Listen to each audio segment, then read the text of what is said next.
Suku Polahi tergolong sebagai salah satu dari sekian banyak suku terasing di Indonesia.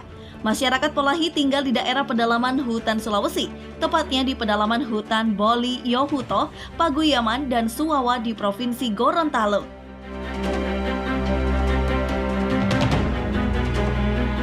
Untuk menemukan keberadaannya, maka dibutuhkan waktu cukup panjang untuk berjalan menyusuri hutan yang rapat. Suku Polahi tinggal di tempat yang cukup terasing, sehingga dibutuhkan waktu yang cukup lama untuk bisa mencapainya.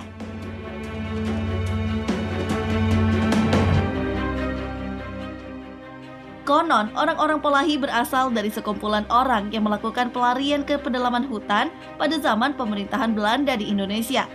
Warga suku Polahi melarikan diri agar terhindar dari penjajahan Belanda.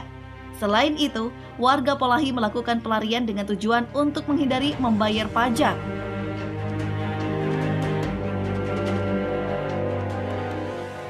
Diketahui bahwa jumlah orang Polahi berjumlah kurang lebih 500 orang.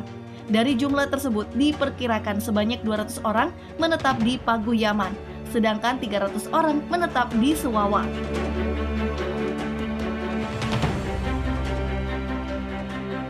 Karena tempat tinggalnya berada di pedalaman hutan yang terpencil, maka sudah dipastikan bahwa tingkat pendidikan masyarakat masih rendah. Tempat tinggal suku Polahi yang terpencil tersebut membuat warganya mengalami keterbelakangan karena tidak mendapatkan pendidikan formal yang layak. Kehidupan para penduduk suku Polahi diwarnai pula dengan adanya tradisi atau kebudayaan yang bersifat kontroversial. Bahkan sampai sekarang ini, tradisi kontroversial tersebut masih sering dijalankan. Tradisi ini adalah tradisi inses atau perkawinan sedarah. Inses atau perkawinan sedarah oleh kebanyakan orang memang dianggap sebagai hal tabu dan bahkan menjadi aib bagi siapapun. Namun ternyata inses atau perkawinan sedarah ini sering dilakukan oleh masyarakat Polahi. Perkawinan antara ibu dan anak atau ayah dan anak, serta perkawinan antara para saudara kandung sudah menjadi hal yang biasa dilakukan oleh warga suku ini. Perkawinan sedarah dianggap wajar dan biasa saja bagi warga suku Polahi. Inses atau perkawinan sedarah sebenarnya dilarang baik dari sudut pandang agama maupun karena alasan medis.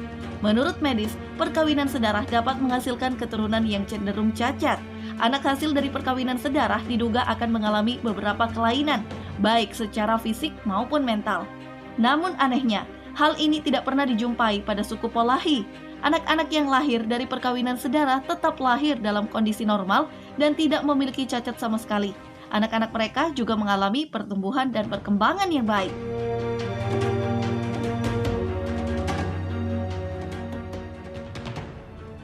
Keunikan lain dari suku Polahi adalah pada kepercayaan yang dimilikinya.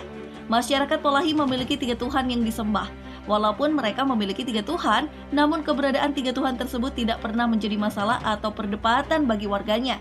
Suku Polahi justru selalu patuh dan taat pada 3 Tuhan tersebut.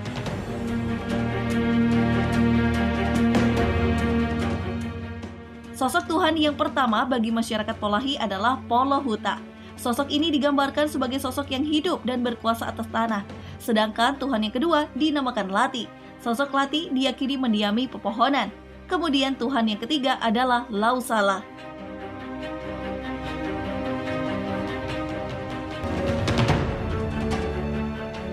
Kepercayaan mengenai 3 Tuhan ini memang tampak unik, namun keberadaan 3 Tuhan ini tidak pernah menjadi persoalan bagi warga dan tidak pernah membuat warga menjadi berselisih.